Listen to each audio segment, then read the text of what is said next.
ছাত্ৰ-ছাত্ৰীসকল আমি অষ্টম শ্ৰেণীৰ দ্বিতীয় অধ্যায়ৰ এক চলকযুক্ত এক ঘাতৰ সমীকৰণ অনুশীলনী 2.1 থকা সমস্যাবোৰ আমি সমাধান কৰিম। গতিকে প্ৰথমতে আমি বুজিবলৈ চেষ্টা কৰোঁ এক চলকযুক্ত এক ঘাতৰ সমীকৰণ কোনবোৰক কোৱা হয়। তোমালোকে ইয়াত নিশ্চয় দেখিবলৈ পাইছা 5x + 8 5x + 8 হৈছে এটা এক চলকযুক্ত ৰাশি কিয়নো এই ৰাশিটোত থকা প্ৰথম পদটো যদি তোমালোকে চোৱা তেনেহ'লে প্ৰথম পদটোত x এটা হৈছে চলক যিটো চলকৰ আমি যদি ভালদৰে লক্ষ্য কৰোঁ তেনেহ'লে সূচক হৈছে 1 গতিকে যিবোৰ ৰাশিত এটা চলক থাকে আৰু সেই চলকটোৰ যদি সৰ্বোচ্চ ঘাত 1 হয় তেনেহ'লে এনেধৰণৰ ৰাশিক আমি এক চলকযুক্ত এক ঘাতৰ ৰাশি বুলি কওঁ। এতিয়া সমীকৰণ কোনবোৰক কোৱা হয়? সমীকৰণ বুলিলে কোনো এটা সমস্যাৰ বীজগণিতীয় ৰূপক আমি সমীকৰণ বুলি কওঁ।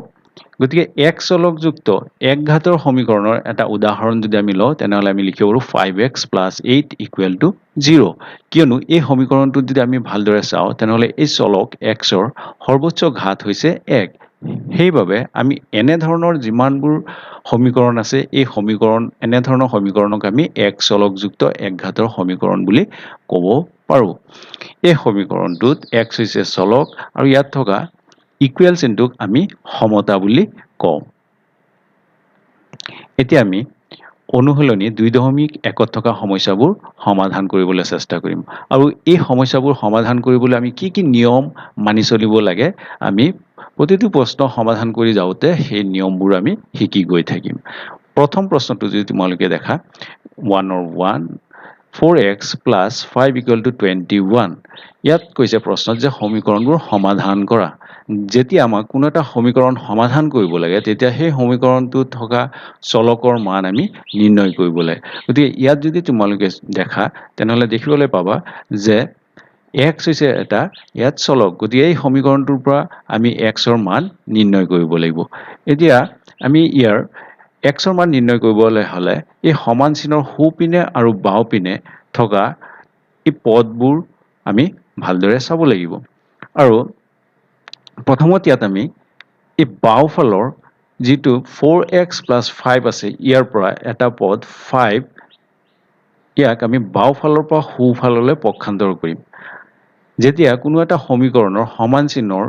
সোঁফালৰ পৰা বাওঁফাল বা বাওঁফালৰ পৰা সোঁফাললৈ কোনো এটা পদক পক্ষান্তৰ কৰা হয় তেনেহ'লে সেই পদটো যদি ধনাত্মক থাকে তেনেহ'লে ঋণাত্মক হৈ যাব আৰু ঋণাত্মক থাকিলে ধনাত্মক হৈ যাব। যিহেতু ইয়াত আমি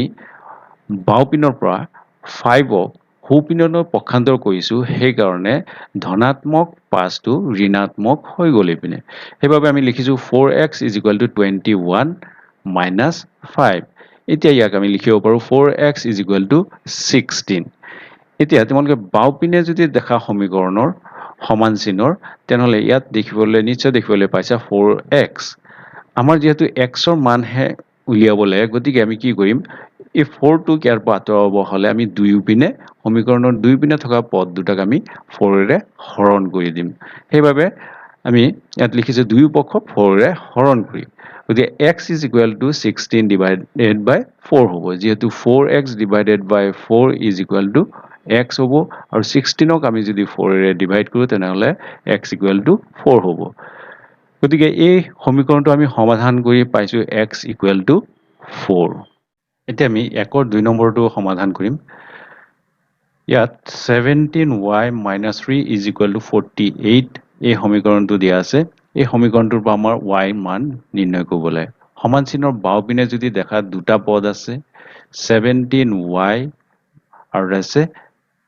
3 -3 আৰু সোঁপিনে যদি আমি চাওঁ তেনেহ'লে দেখা পাম আৰু এটা পদ আছে 48 এতিয়া আমি এই সমান চিনৰ বাওঁপিনে থকা -3 এই পদটোক আমি সোঁপিনলৈ পক্ষান্তৰ কৰিম প্ৰথমত আৰু আমি জানো যে সমান চিনৰ কোনো এটা সমীকৰণৰ বাওঁফালৰ পৰা সোঁফাললৈ আৰু সোঁফালৰ পৰা বাওঁফাললৈ কোনো এটা পদ যদি পক্ষান্তৰ কৰোঁ তেনেহ'লে সেই পদটো যদি ধনাত্মক থাকে তেনেহ'লে ঋণাত্মক হৈ যাব আৰু ঋণাত্মক থাকিলে ধনাত্মক হৈ যাব পক্ষান্তৰ কৰাৰ পিছত। গতিকে ইয়াত আমি বাওঁফালৰ পৰা যদি -3ক সোঁফাললৈ যদি পক্ষান্তৰ কৰোঁ তেনেহ'লে ই 48 + 3 হৈ যাব গতিকে আমি ইয়াক লিখিব পাৰোঁ 17y is equal to 48 plus 3 গতিকে 17y is equal to 51 লিখিব পাৰোঁ আমি কিয়নো 48 plus 3 is equal to 51 এতিয়া তোমালোকে যদি ইয়াত যদি চোৱা নিশ্চয় দেখিবলৈ পাবা সমান চিহ্নৰ বাওঁফালে এটা পদ আছে আৰু সোঁফালে এটা পদ আছে এতিয়া এই বাওঁফালে থকা পদটো অকণ লক্ষ্য কৰিবা ইয়াত থকা চলকৰ সৈতে 17 মাল্টিপ্লাই হৈ আছে এতিয়া এই 17 টোক যদি ইয়াৰ পৰা আঁতৰাব হয় তেনেহলে আমি দুয়োফালে সমান চিহ্নৰ দুয়োফালে থকা আমাৰ এই দুটা পদক আমি 17 ৰে হৰণ কৰিব লাগিব সেইবাবে আমি ইয়াত লিখিছো দুই পক্ষক 17 ৰে হৰণ কৰি গতিকে y is equal to পাম 3 সমীকৰণটো আমি সমাধান কৰি y equal to 3 পাইছো এতিয়া আমি 3 নম্বৰ প্ৰশ্নটো চাওঁ -8 plus 2x is equal to -4 এতিয়া এই সমীকৰণটো আমি সমাধান কৰি x ৰ মান উলিয়াব লাগে ঠিক আগৰ দৰে আমি যদি ইয়াত সমান চিহ্নৰ সোঁফাল আৰু বাওঁফালে যদি দেখো বাওঁফালে দুটা পদ আছে আৰু সোঁফালে এটা পদ আছে গতিকে বাওঁফালৰ পৰা এই পদটো প্ৰথম পদটোক -8 এটোক আমি সোঁপিনে আমি পক্ষান্তৰ কৰিম গতিকে সোঁপিনে যদি আমি ইয়াক পক্ষান্তৰ কৰো তেনেহলে ঋণাত্মক পদটো কি হৈ যাব ধনাত্মক হৈ যাব সেইবাবে আমি লিখিছো যে 2x is equal to -4 plus 8 এইটোক বাওঁপক্ষৰ পৰা সোঁপক্ষলৈ পক্ষান্তৰ কৰি আমি এই মানটো পাইছো আকৌ ইয়াত চোৱা x is equal to 4/2 লিখিছো কাৰণ দুই পক্ষক আমি 2 ৰে হৰণ কৰিছো গতিকে x is equal to আমি পাম 2 গতিকে এই সমীকৰণটো আমি সমাধান কৰি x ৰ মান পাইছো 2 এতিয়া আমি 4 নম্বৰ প্ৰশ্নটো সমাধান কৰিবলৈ চেষ্টা কৰিম 4 নম্বৰ প্ৰশ্নটোত চাবা দিয়া আছে 6x divided by 7 is equal to 42 এতিয়া এই সমীকৰণটোৰ সমান চিহ্নৰ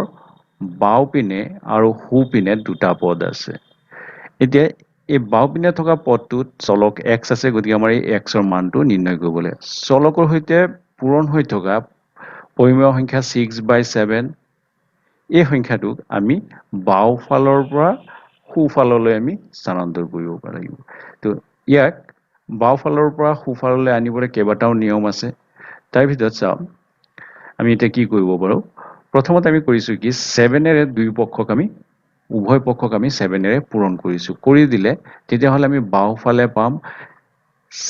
6x is equal to আৰু সোঁফালে পাম 42 into 7 কাৰণ যেতিয়া আমি 7 ৰে যেতিয়া আমি পূৰণ কৰিম বাওঁফালক তোমালোকে এপিনে চাবা 6x divided by 7 into 7 কৰিলে তেতিয়া হলে 7ক আমি হৰণ কৰিব পাৰিম হৰ আৰু লব 7 হৈ আছে গতিকে 1 হৈ যাব ঠিক তেনেকৈ সোঁফালে আমি 42 আছিল তাক 7 ৰে পূৰণ কৰিছো সেইবাবে আমি ইয়াত লিখিছো 6x is equal to 42 into 7 গতিকে আমি লিখিব পাৰো x is equal to 42 into 7 divided by 6 কিয়নো ইয়াত আমি উভয় পক্ষক 6 ৰে হৰণ কৰিছো কাৰণ তোমালোকে যদি ইয়াত ভালদৰে চোৱা দেখিবলৈ পাবা পদ এটা আছে 6x গতিকে এই x চলকটোৰ সৈতে পূৰণ হৈ আছে 6 এই 6 টোক এতিয়া আঁতৰাব হলে আমি দুই পক্ষক যদি 6 ৰে হৰণ কৰি দিও তেনে 6x divided by 6 is equal to কিমান হ'ব x হ'ব 6ক 6 ৰে হৰণ কৰিলে 1 হ'ব গতিকে x হৈ যাব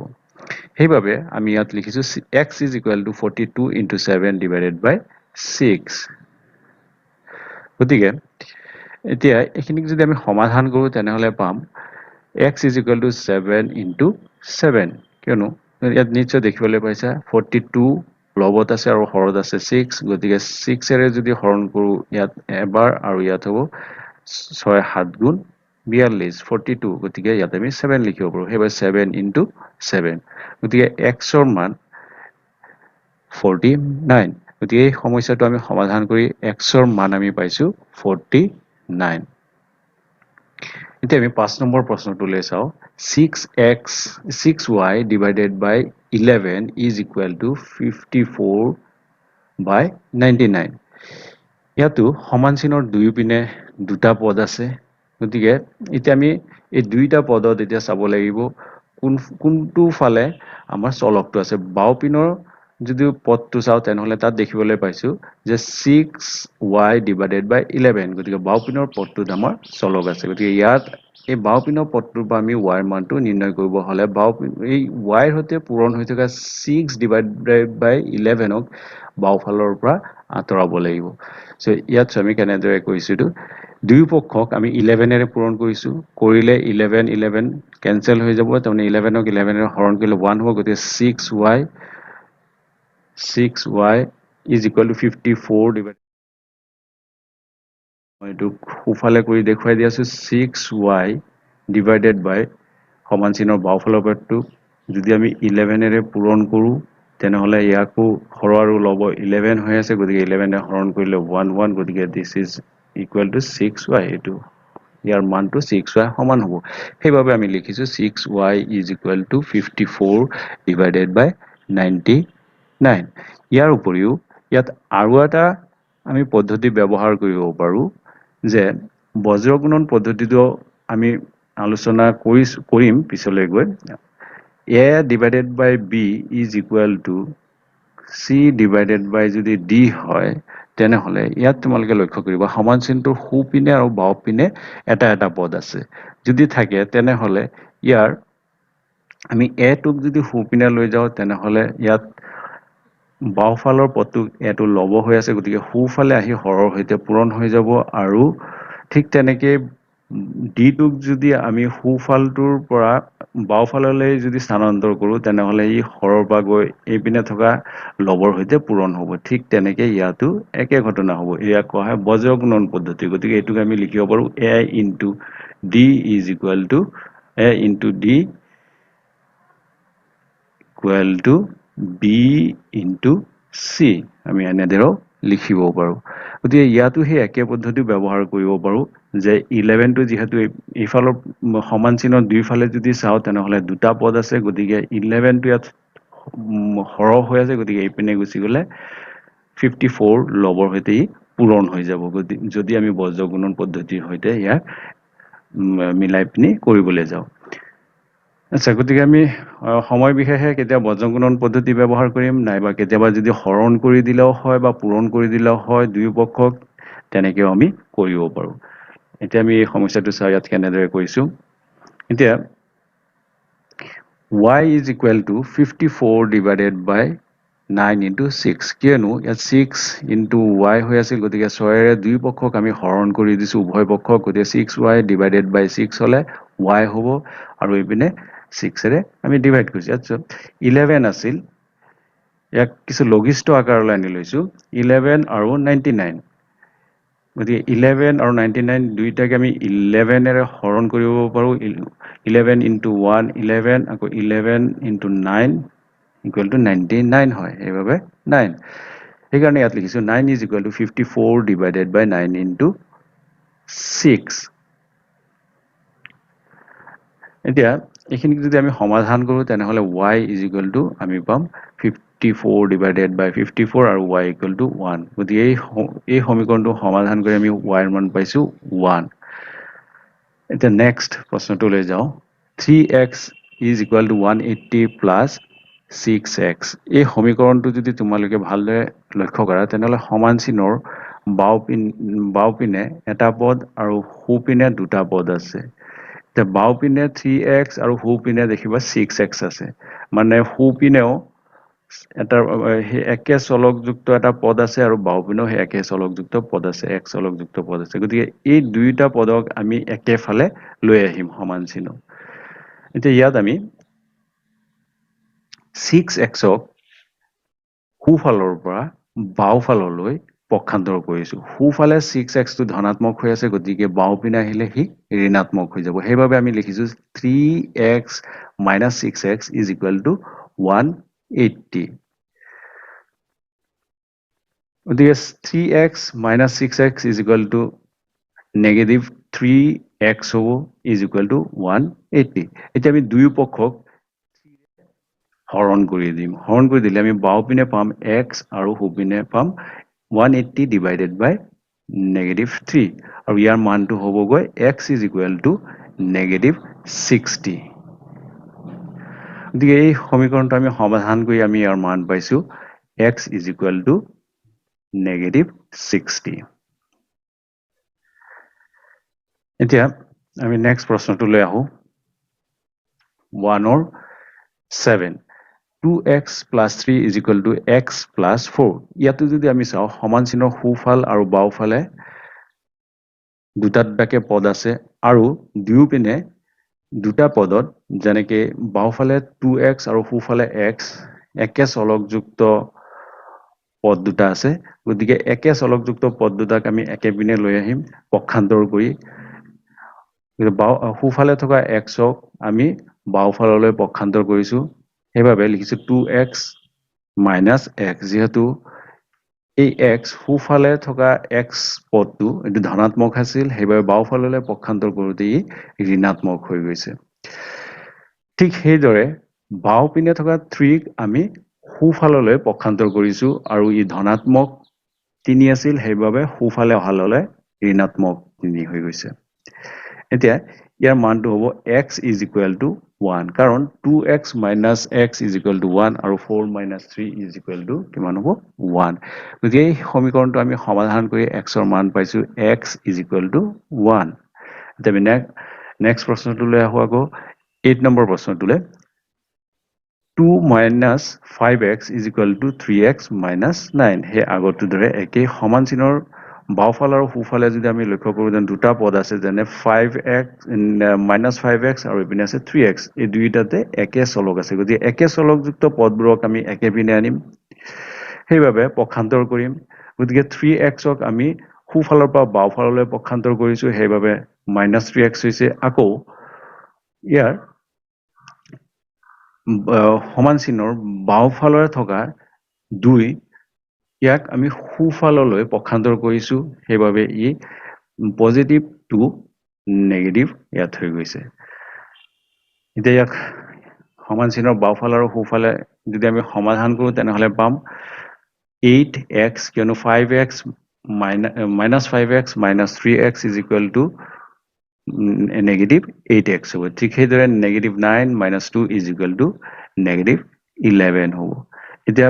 আমি দুয়ো পক্ষক negative 8 এৰে হৰণ কৰিম হৰণ কৰিলে আমি বাওঁপিনে পাম x is equal to negative 11 divided by negative 8 ইয়াৰ মানটো হ'ব x is equal to 11 by 8 এই সমীকৰণটো সমাধান কৰি আমি x ৰ মান পাইছো 11 by 8 এতিয়া আমি নেক্সট 9 নম্বৰ প্ৰশ্নটোলৈ আহো 5 within bracket p minus 3 bracket close is equal to 3 into within bracket p plus 2 bracket close এতিয়া এই সমস্যাটো আমি সমাধান কৰিব হলে প্ৰথমত আমি বাওঁফাল আৰু সোঁফালে ইয়াত নিশ্চয় দেখিবলৈ পাইছো 5 ৰ সৈতে 5 ৰ সৈতে p minus 3 এই ৰাশিটো পূৰণ হৈ আছে আৰু সোঁফালে 3 সৈতে p plus 2 এই ৰাশিটো পূৰণ হৈছে গতিকে আমি এইখিনি প্ৰথমত পূৰণ কৰি লম বাওঁপিনে হ'ব 5 into p 5p 5 into 3 negative 3 গতিকে হ'ব -15 ঠিক তেনেদৰে 3 into p হ'ব 3p আকৌ 3 into positive p হৈ যাব +6 এতিয়া এইখিনি কাম সেই আগত আমি যিকিটা সমস্যা সমাধান কৰিছো সেইকিটাৰ সৈতে একেই এতিয়া একে চলকযুক্ত পদকিটাক আমি একেফালে আনিম সেইভাবে 3p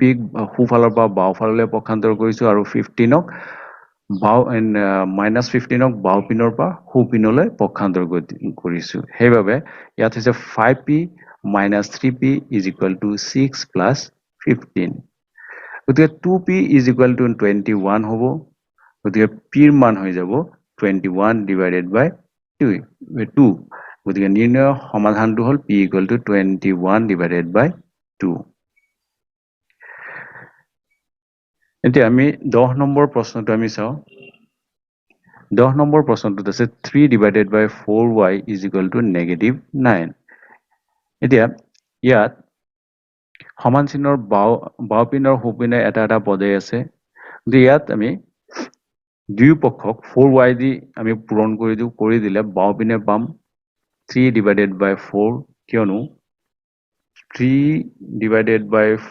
4y ইয়াক যদি 4y ৰ লগত পূৰণ কৰো তেনেহলে ইয়াত হৰ আৰু লব একে দেখিবলৈ পাইছো 4y গতিকে আমি 4y দি হৰণ কৰিলে ইয়াতো 1 হ'ব ইয়াতো 1 হ'ব গতিকে এটোৰ মানটো কিমান হ'ব 3 সেইভাবে আমি ইয়াত আমি 3 লিখিছো গতিকে 3 is equal to -9 into 4y দুই পক্ষক আমি 4y ৰে পূৰণ কৰি এই মান পাইছো এতিয়া নেক্সট আমি লিখিব পাৰো 3 is equal to -36y ইয়াক যদি এতিয়া আমি দুই পক্ষক যদি -36 ৰে হৰণ কৰি দিও তেনেহলে আমি পাম 3 by -36 is equal to y আৰু সমাধান কৰিলে -1 divided by 12 is equal to y পাম নাইবা আমি লিখিব পাৰো y is equal to -1 by 12 গতিকে এই সমীকৰণটোৰ নিৰ্ণয় সমাধান হৈছে y equal to -1 by 12 ঠিক সেইদৰে 11 নম্বৰটো এতিয়া আমি সমাধান কৰিবলৈ চেষ্টা কৰিম 4x divided by 5 plus 1 is equal to 7 by 15 এতিয়া সমান চিহ্নৰ বাওপিনে দুটা পদ আছে আৰু সোপিনে এটা পদ আছে গতিকে চলকযুক্ত পদটোক ৰাখিলো আৰু ইয়াত 1 টোক আমি বাও ফালৰ পৰা সোফাললৈ পক্ষান্তৰ কৰিলো পক্ষান্তৰ কৰাৰ পিছত আমি পাম 4x divided by 5 equal to -8 divided by 15 এতিয়া আমি দুই পক্ষৰ যদি চাও বাওফালে আছে 5 হৰ আৰু সোফালৰ যেটো পৰিমেয় সংখ্যা আছে তাত হৰ আছে 15 এতিয়া আমি ইয়াত বজ্ৰগুণন পদ্ধতি প্ৰয়োগ কৰিব পাৰিম বজ্ৰগুণন পদ্ধতিৰ প্ৰয়োগ কৰিলে ইয়াত তোমালোকে চাবা কি দৰে কৰিছো যদি সমান চিহ্নৰ সোফাল আৰু বাওফালে মাত্ৰ এটা এটাকে পদ তেতিয়া হলে ইয়াত থকা হৰটোক যদি বাওফালৰ পৰা সোফালে লৈ যাও হৰটো তেতিয়ালে ইফালৰ লবটোৰ লগত পূৰণ হৈ যাব আৰু ইফালৰ ঠিক তেনেদৰে লবটো যদি বাওফালৰ পৰা সোফাললৈ গুচি যায় তেনেহলে ইফালৰ হৰটোৰ লগত পূৰণ হ'ব ঠিক তেনেদৰে ইয়াতো এই পদ্ধতিটোক আমি বজ্ৰগুণন পদ্ধতি বুলি কওঁ উপিনে মই দেখুৱাই দিছো a divided by b equal to c divided by যদি d হয় তেনেহলে আমি এটোক লিখিব পাৰো a into d is equal to b into c নাইবা এটোক আমি এনেদৰেও লিখিব পাৰো 1 by b into c is equal to 1 by a into d এয়া হৈছে বজ্ৰগুণন পদ্ধতি এই চিনটো মনত ৰাখিলে আমি অতি সহজে আমি কৰিব পাৰিম হৰটো যেতিয়া নেকি বাওফালৰ পৰা সোফাললৈ আমি স্থানান্তৰ কৰিম সমান চিহ্নৰ দুইফালে যদি দুটা পদ থাকে তেনে হৰটো লবৰ সৈতে পূৰণ হ'ব লবটো হৰৰ সৈতে পূৰণ হৈ যাব সেইভাবে আমি ইয়াত লিখিছো যে 4x into 15 4x বাওফালৰ পদটোৰ 4x লব আছিল আৰু সোফালৰ সমান চিহ্ন সোফালে থকা পদটোৰ হৰটো বাওফাললৈ আহিছে গতিকে লবৰ সৈতে পূৰণ হৈ যাব 4x into 15 ঠিক সেইদৰে সোফালৰ পদটোত -8 আছিল লব গতিকে ইয়াত বাওফালৰ পদটোৰ হৰটো আহি পূৰণ হৈ গৈছে এয়া হৈছে বজ্ৰগুণন পদ্ধতি গতিকে এই পদ্ধতি প্ৰয়োগ কৰি আমি বহু সমস্যা আমি অতি সহজে সমাধান কৰিব পাৰো